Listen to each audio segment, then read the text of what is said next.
For this video, I am of course back with more Pokemon idle animations. Since you know it's kinda what I do at this point, I guess. Anyways, identity crisis aside, you all know the rules at this point, but for those of you that don't, it's very simple. 3 Pokemon are chosen and I create new idle animations for each one. Yeah, that's literally it. Also, I did live from the beginning of the creation process for each idle animation, so there might be some live commentary throughout this video. That's not gonna work.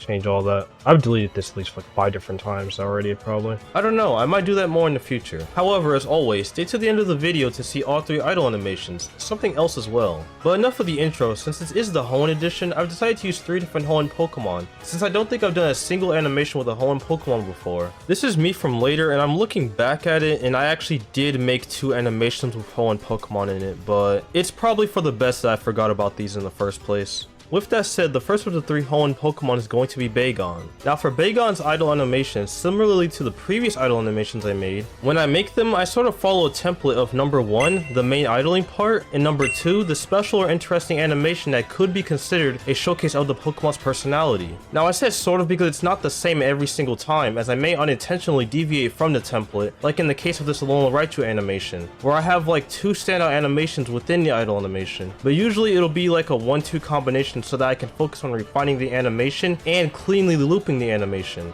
But I'm going a bit off track here, so I will guide you all through how I made Bagon's idle animation. The first thing for this idle animation is knowing what you're working with, and that's the Pokemon. Because Bagon, well, let's look at the features, has small arms, average legs, and its most defining feature is its gigantic head. After understanding what we have with Bagon, even though it doesn't have any crazy body features, that doesn't mean we can't make an interesting animation with it. I started off by changing the scale of the spine like I do with most of my idle animations. Nothing new at this point. While doing that, I also added an up and down movements to its arms to add more depth to the animation, as if I were to remove the animation from its arms, it looks somewhat stiff. So my general rule of thumb is that adding more can make it look better, but this isn't always true. You kinda have to discern what is and isn't necessary to be animated, as this logic can backfire. However, this isn't one of those times that I decided to have Bagon align itself to the left and right, and then alternate between those 2 directions when it comes down, as this changes it from a somewhat generic breathing-like animation to instead showcasing some of Bagon's hyperactive nature. I included this animation of it looking to the left and right as a bridge to its next animation, since according to its Pokedex entry, Bagon wants to fly but can't, so I added this little hop here. Now of course, this alone isn't interesting enough to count as a special animation, but like I said, this is more of a bridge, a connector if you would. I'm not gonna lie, for a minute I was banging my head on the wall to come up with an idea. Wait.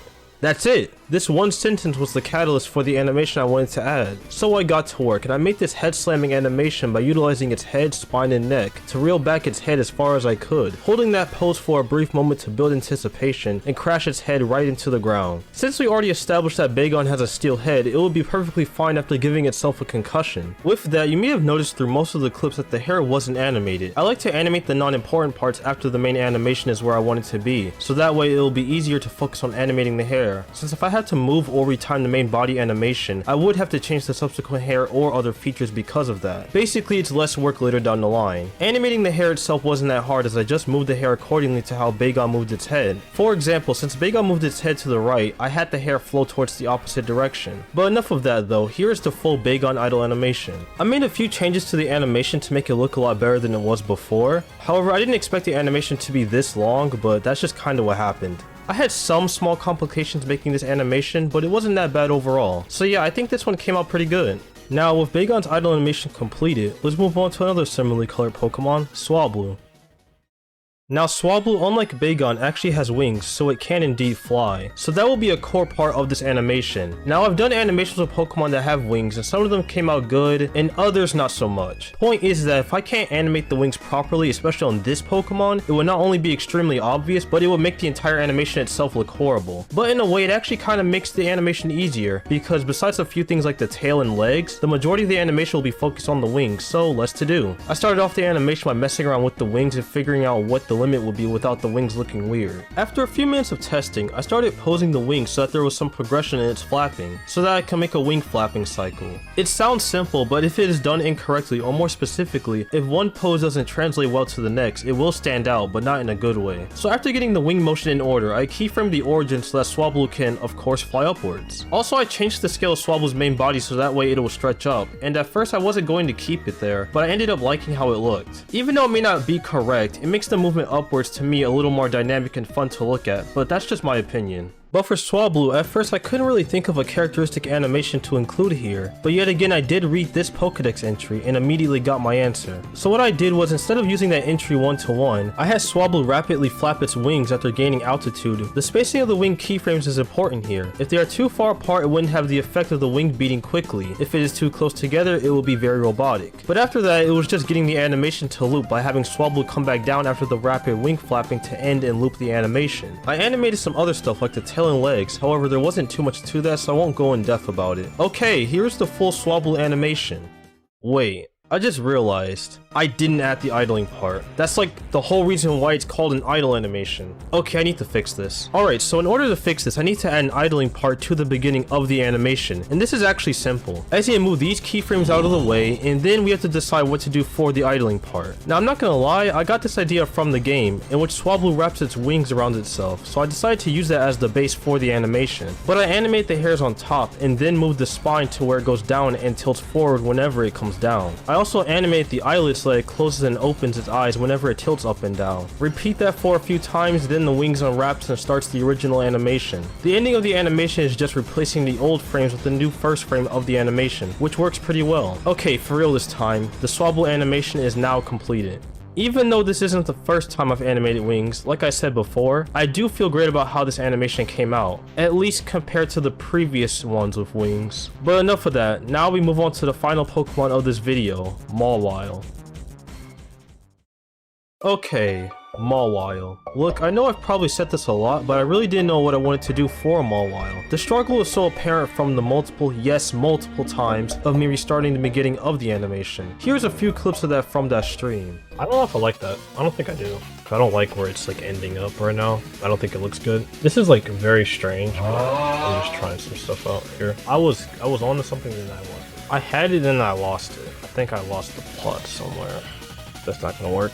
Change all that. I've deleted this at least like 5 different times already, probably. My indecisiveness aside, I finally settled on a simple up and down motion like the other idle animations I made, but with this Pokemon being Mawile, I made alterations to that common cycle. Besides the normal spine movement, I also animated its arms with a familiar philosophy to Bagon, where I wanted to animate additional parts of the model so that it looks detailed, but it's really just multiple moving parts at once, which in turn makes it look better than it would individually. At least I hope. The more interesting section of this is actually the jaw. No, not that one, the other one. What would I call that exactly? Jaw hair? You know what? Hair jaw.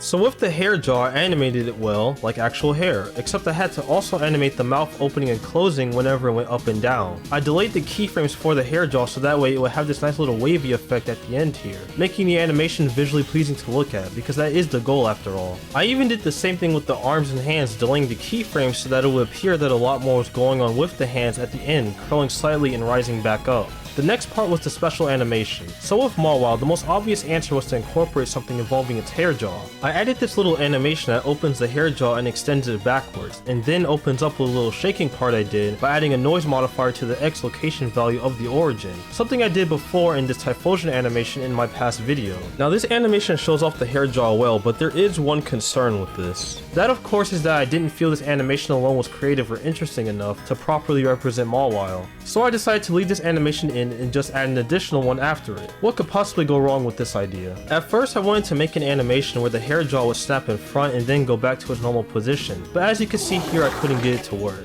The reason for this was because since the hair jaw was attached to Mawile's head, I couldn't really snap the hair jaw forwards without accounting for the head movement. Also the hair jaw just wouldn't really reach over far enough without it looking out of place. This could very well just be a technical error on my part or just me being washed at this point. But since that idea didn't work, I actually pivoted to a new and actually better idea, with the end result becoming a more expressive and unique animation for Mawile. Now this idea starts with Mawile folding its arms and looking away. This may seem like a small thing, but it not only leads into the next animation, but it also shows some of Mawile's personality. After that, instead of a violent looking snapping motion, I went for a more calm and slower approach. I had the hair slowly creeping over as if it was moving on its own, and then Mawile swatting it away. Just a few keyframes from Mawile's arm pushing towards the left and moving the hair jaw back to the left. Okay, I'm getting tired of saying hair jaw. There are a few other small things I needed to animate, which was the hair on top of its head and the eyelids, so that it wasn't just staring the whole time. After a few more small fixes, the mom while idle animation is done. Every time I do these idle animations, which to be fair has only been twice now, I'm always learning something new no matter how small it may be. It ends up either being important now or in a future animation. These animations may not be the best, but I definitely see gradual improvement from the last ones. Oh, that's right, I did vaguely refer to this at the beginning of the video, but for those of you that stuck around to the end here, I'm looking for suggestions of which Pokemon I should make an idle animation for next. The top 3 most liked comments will be used for the next idle animation video. The only rule is that I will not do ones I've done already. So yeah, that's pretty much it for now. Thank you all for watching, and I will see you next time.